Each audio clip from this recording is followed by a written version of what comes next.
learn and study about present perfect continuous tense।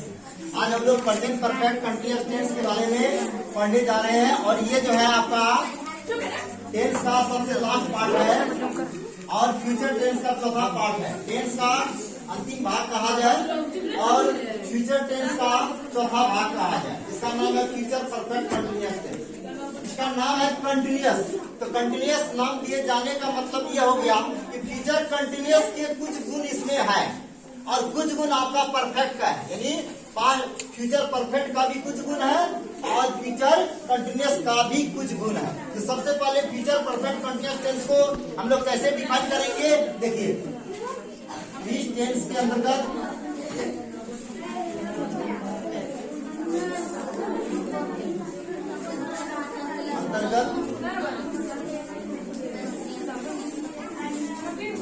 किसी भी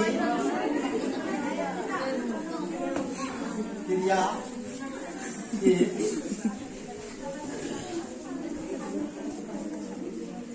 निर्धारित समय से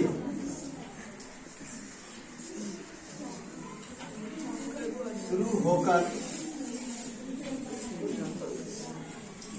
आने वाले समय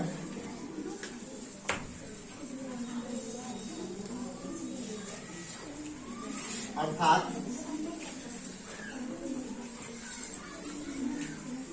भविष्य में लगातार होने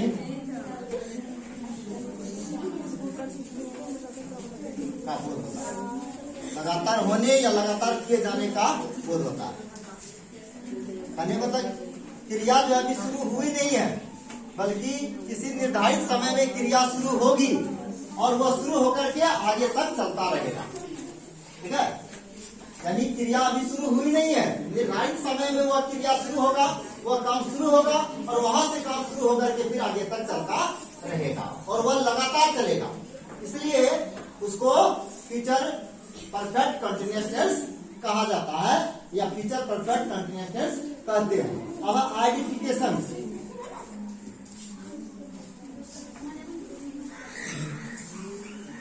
पहचान, इस वाक्य के पहचान।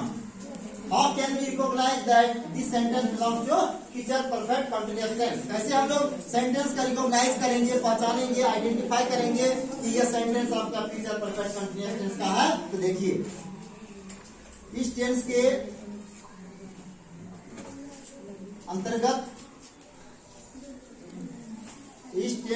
अंतर्गत हिंदी वाक्य कोई भी आप पहचान कीजिएगा तो उस वाक्य के हिंदी में जाना है। हिंदी वाक्य के वर्ब को देखिए कि उस हिंदी वाक्य का वर्ब कौन है, क्रिया कौन है। हिंदी वाक्य के क्रिया यानी क्रिया से ही पहचान करना है, वर्ब से पहचान करना है। सबसे लास्ट में रहेगा वर्ब। उसी वर्ब को पकड़िए और वर्ब के साथ देखिए कि क्या लगा हुआ है। वर्ब यानी क्रिया के अंत में, लास्ट में देखना है क्रिया के अंत में। ता रहेगा या ता हुआ भी रहेगा, ता रहेगा भी हो सकता है, ता हुआ रहेगा भी हो सकता है, ती रहेगी। जबकि ये चीज आपका कंटिन्यूअस का भी पहचान है, फ्यूचर कंटिन्यूअस के भी सेंटेंस का यही पहचान है। ता रहेगा, ती रहेगी, ते रहेंगे। मैं के साथ आप क्या लगाइएगा, ता रहूंगा। लड़की बोलेगी कि ती रहूंगी। अब तुम के साथ लगेगा तुम पढ़ते रहोगे, ते रहोगे। या ऐसे भी रहता ता हुआ रहेगा, बात बराबर है। ता रहेगा कहो या ता हुआ रहेगा कहो या ता हुआ रहेगी कहो, ठीक है, या रहेंगे कहो। बस एक ही चीज है, तो इतना लिखकर क्या कीजिएगा, ता रहेगा, ती रहेगी, ते रहेंगे, या पढ़ता हुआ रहेगा, खाता हुआ रहेगा, दौड़ता हुआ रहेगा, नहीं तो हुआ शब्द लगा भी रहेगा, इसको भी आप इसी में बनाइएगा। और सिंपली जब रहेगा ता रहेगा, ती रहेगी, और समय का यहाँ इंडिकेशन रहेगा तो ही आप बनाइएगा। जैसे रहेगा मैं पढ़ता रहूंगा, तो हमको स्पेस में लाने की जरूरत नहीं है, यहाँ समय दिया हुआ रहेगा। तब मैं सुबह से पढ़ता हुआ रहूंगा या सुबह से पढ़ता रहूंगा, तो ऐसे वाक्य को आपको फ्यूचर परफेक्ट कंटिन्यूअस में बनाएंगे। खाली रहेगा कि मैं पढ़ता रहूंगा, आई शैल बी रीडिंग, तुम जाते रहोगे, यू विल बी गोइंग, वह हंसता रहेगा, ही विल बी लाफिंग, आप मुझे अंग्रेजी पढ़ाते रहेंगे, you will be teaching me English. तो जैसा वाक्य रहेगा हम लोग विल बी शैल बी लगाकर वाक्य को ट्रांसलेट करेंगे, लेकिन समय का इंडिकेशन हो जाएगा कि आप 2 घंटे से मुझे पढ़ाते रहेंगे, तब यू विल हैव बीन का प्रयोग करेंगे, तब उस वाक्य को उठाकर किसमें लाएंगे, you will have been teaching me for 2 hours. वह रविवार से मुझे पढ़ाता रहेगा, he will have been teaching me since Sunday. तो वहां समय के साथ अगर जोड़ देगा, तब समय के साथ अगर निर्धारित समय या कोई भी समय रहेगा, जब पीरियड ऑफ टाइम या पॉइंट ऑफ टाइम को शो करे, अगर वहां से अगर क्रिया की शुरुआत होगा, ऐसे वाक्य को हमको फ्यूचर कंटिन्यूअस में नहीं बना करके फ्यूचर परफेक्ट कंटिन्यूअस टेंस में बनाएंगे, वहां हेल्पिंग वर्ब भी चेंज हो जाएगा। जैसे एग्जांपल में देख लीजिए, जैसे रहेगा वह सुबह से, इसमें समय के साथ होना चाहिए, सुबह से दौड़ता रहेगा, यानी अभी दौड़ना शुरू नहीं किया है, सुबह में शुरू करेगा और तब से चलता रहेगा। सुबह से दौड़ता रहेगा या दौड़ता हुआ रहेगा, दौड़ता रहेगा कहो, या इसको ऐसे भी हो सकता है, दौड़ता हुआ रहेगा। वाक्य में कोई अंतर नहीं है, दोनों एक ही वाक्य है। वह सुबह से दौड़ता हुआ रहेगा, इसलिए ही विल हैव बीन। आप पहले भी पढ़े हैं कि ही सी इट के साथ विल का प्रयोग होता है, आई बी के साथ सेल का प्रयोग होता है, खाली आई बी के साथ सेल, बात बाकी सब के साथ विल का। अगर आपकी इच्छा है कि सबके साथ विल का प्रयोग करें तो कर सकते हो, कोई दिक्कत नहीं है। तो he will have been running, he will have been running. अब बचा क्या, इसमें फिक्स टाइम है सुबह से, यहाँ सिंस, जहां हम लोग सिंस लगाते हैं प्रेजेंट परफेक्ट कंटिन्यूअस में, फ्यूचर परफेक्ट कंटिन्यूअस में यहाँ सिंस नहीं लगा करके फ्रॉम का प्रयोग होता है, सिंस की जगह पर फ्रॉम का प्रयोग होता है केवल फ्यूचर में। मॉर्निंग, अभी तक जो हम लोग प्रेजेंट परफेक्ट कंटिन्यूअस में, फ्यूचर परफेक्ट कंटिन्यूअस में प्रयोग किए थे, फॉर या सिंस का प्रयोग किए थे। अब यहाँ जहां सिंस का प्रयोग किए थे, सिंस की जगह पर फ्रॉम का प्रयोग होगा, अब फॉर की जगह पर फॉर ही होगा। केवल सिंस जहां लगाते थे पॉइंट ऑफ टाइम के लिए, वहां फ्रॉम लगाइएगा फ्यूचर में। अब बात बाकी जनरल जो टाइम है, केवल पीरियड ऑफ टाइम को शो करेगा, तो वहां हम लोग फॉर लगाएंगे। ठीक है, अब देखिए वर्ब फॉर्म, अगला पॉइंट है वर्ब फॉर्म, यानी वर्ब का कौन सा फॉर्म का यूज होता है। अगर हम लोग फ्यूचर परफेक्ट कंटिन्यूअस टेंस की बात करें या फ्यूचर परफेक्ट कंटिन्यूअस टेंस के ट्रांसलेशन बनाने की बात करें, तो इसमें हम लोग वर्ब फॉर्म को जो यूज करेंगे तो वह होता है आपका बी फोर, वर्ब का चौथा रूप, यानी वर्ब का चौथा रूप का प्रयोग होता है, चाहे कोई भी सब्जेक्ट हो, कोई भी स्ट्रक्चर दे, बी फोर का यूज होगा ही। इसके बाद है हेल्पिंग वर्ब या एक्सिलरी वर्ब। ट्रांसलेशन, ये तो आपका मेन वर्ब है, मेन वर्ब में आपको चौथा रूप का प्रयोग करना है, और हेल्पिंग वर्ब में जो है आपका इसका प्रयोग होगा, shall have been, will have been, shall have been, इसके बाद विल हैव बीन, इसका प्रयोग करना है। शैल हैव बीन और विल हैव बीन का प्रयोग करना है। अगर पूछा जाएगा which verb forms are used with the sentence of future perfect continuous tense, we can say that before is used with the sentence of future perfect continuous tense. What type of helping verbs are used with this tense? We can say that shall have been and will have been will be used with the sentence of future perfect continuous tense. यहाँ से question arise किया जा सकता है। तो verb form में before का use करना है, हेल्पिंग वर्ब में शैल हैव बीन और विल हैव बीन का प्रयोग करना है। तो शैल हैव बीन और विल हैव बीन जो है सब्जेक्ट के अनुसार यूज होगा। अब यहाँ यही हम लिख देते हैं शैल हैव बीन और विल हैव बीन का प्रयोग, यूज ऑफ, ये क्या हो गया आपका हेल्पिंग वर्ब हो गया, shall have been will have been helping verb हुआ, और शैल हैव आप प्रयोग कीजिएगा आई के साथ, वी के साथ, ये दोनों के साथ आप शैल हैव बीन का प्रयोग कीजिएगा। आई से बाद अदर जो बच गया, अदर सब्जेक्ट के साथ आप विल हैव बीन का प्रयोग कीजिएगा। अदर सब्जेक्ट में क्या बचा आपका, ही बच गया, सी बच गया, इट यू, दे, सिंगुलर और प्लूरल ऑल नाउन, जितने भी नाउन है, चाहे वो सिंगुलर नाउन हो या प्लूरल नाउन हो, सबके साथ आपको विल हैव बीन का प्रयोग करना है। जैसे मैं पढ़ता हुआ रहूंगा, I shall have been reading, ठीक है, मैं पढ़ता हुआ रहूंगा, I shall have been reading. तुम खाते हुए रहोगे, you will have been eating. मैं 2 घंटे से अंग्रेजी पढ़ाता हुआ रहूंगा, या मैं 2 घंटे से अंग्रेजी पढ़ाता रहूंगा, I shall have been teaching English for 2 hours. आप 3 बजे दोपहर से मुझे अंग्रेजी पढ़ाते रहेंगे, तो you will have been teaching me English.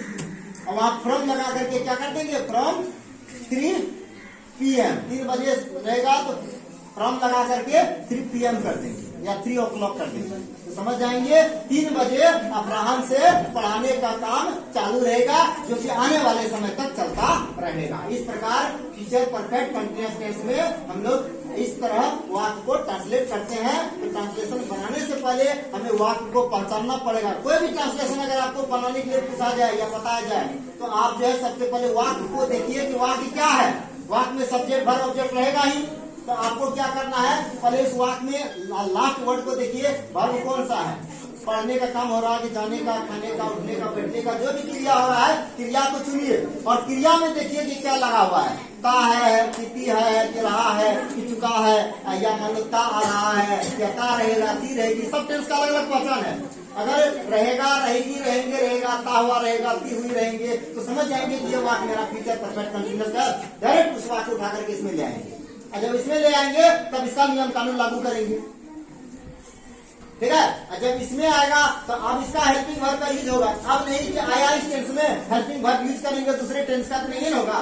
तो जिस ग्रुप में जाएगा उसी ग्रुप के हेल्पिंग वर्ब का प्रयोग होगा, उसी ग्रुप के वर्ब फॉर्म का यूज होगा। इसमें आपको बिफोर का यूज करना है, जीवन के साथ आईएनजी जोड़ देंगे, रीड का रीडिंग, गो का गोइंग, डांस का डांसिंग कर देंगे, राइट का राइटिंग कर देंगे। रही बात हेल्पिंग वर्ब का, तो हेल्पिंग वर्ब डू डज भी हेल्पिंग वर्ब है, इसमें डू डज से को लेना देना नहीं है।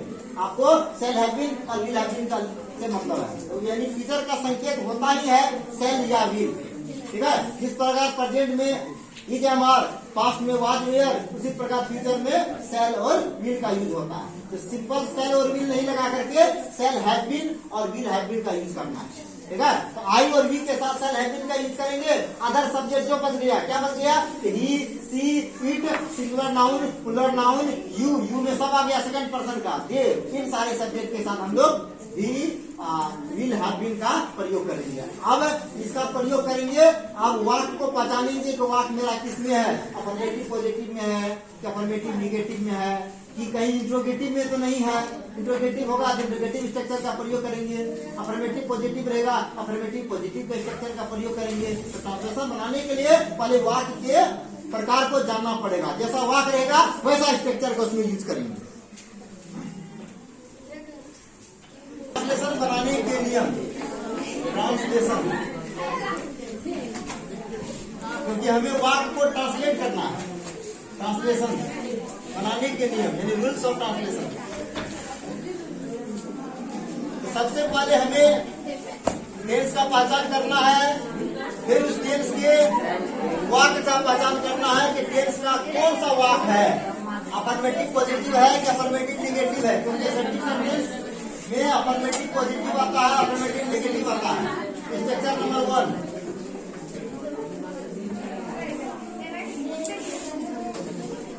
Structure number 1, the structure of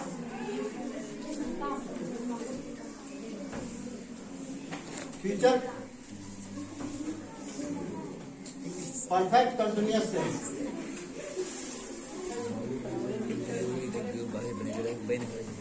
future perfect continuous tense for all affirmative positive sentence. अगर मेरा वाक्य अफर्मेटिव पॉजिटिव सेंटेंस रहता है, यानी असर्टिव सेंटेंस का पहला भाग जो अफर्मेटिव पॉजिटिव है, इसका स्ट्रक्चर ये हो जाता है। हमको इस स्ट्रक्चर पर वाक्य को ट्रांसलेट करना, पहले सब्जेक्ट लिख देंगे, according to the subject we have to use proper shall have been और will have been. Shall have been या will have been plus before plus object plus rest plus समय अगर दिया रहेगा तो फोर, इसमें समय तो देना ही है, या फ्रॉम, ठीक है। अब प्लस में OW, अदर वर्ड जो बच गया। टाइम, समय तो रहने करेगा, लास्ट में टाइम जोड़ देंगे, ठीक है। तो this is the structure, on this structure we can translate our affirmative positive sentence. अगर अफर्मेटिव पॉजिटिव सेंटेंस है तो ऐसे वाक्य को हम इस स्ट्रक्चर पर ट्रांसलेट करेंगे। सबसे पहले सब्जेक्ट लिख देंगे, सब्जेक्ट के अनुसार शैल हैव बीन या विल हैव बीन का यूज कर देना है, फिर जो है बिफोर का यूज करना है, फिर ऑब्जेक्ट का, फिर रेस्ट का, और समय वाला बात में रहेगा तो फोर और फ्रॉम में से कोई एक चीज का सिलेक्शन करना है, टाइम। अब यहाँ ध्यान रखना है कहाँ फोर का प्रयोग करेंगे, कहाँ फ्रॉम का प्रयोग करेंगे। देखिए तो फोर का प्रयोग थोड़ा सा ध्यान इसमें दे दीजिए, यूज ऑफ फोर या फ्रॉम।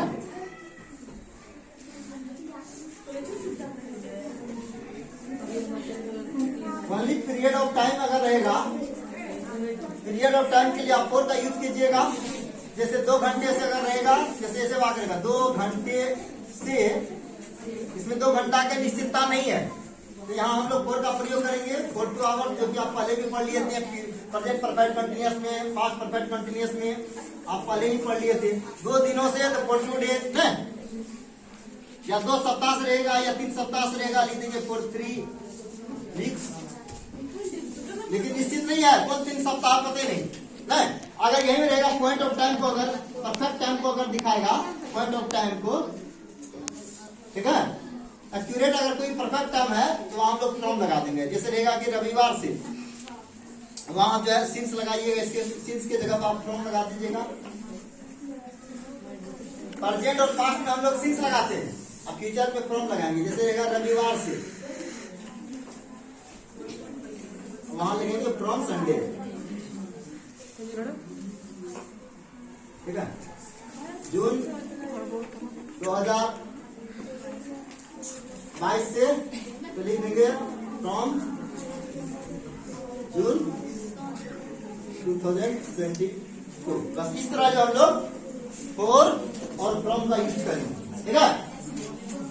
तो जैसे एग्जाम्पल ले लीजिए सेंटेंस का, जैसे रहेगा वह 2 घंटे से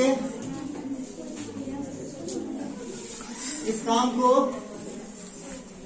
करता रहेगा।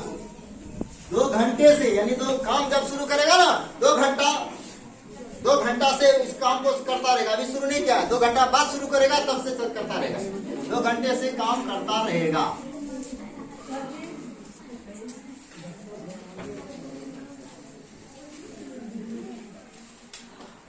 वह 2 घंटे से इस काम को करता रहेगा, इसको लगाते इस काम को करता रहेगा।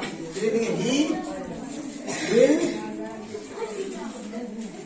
Have been, he will have been. देखिए काम करता रहेगा, करता हुआ रहेगा हो गया वर्ब।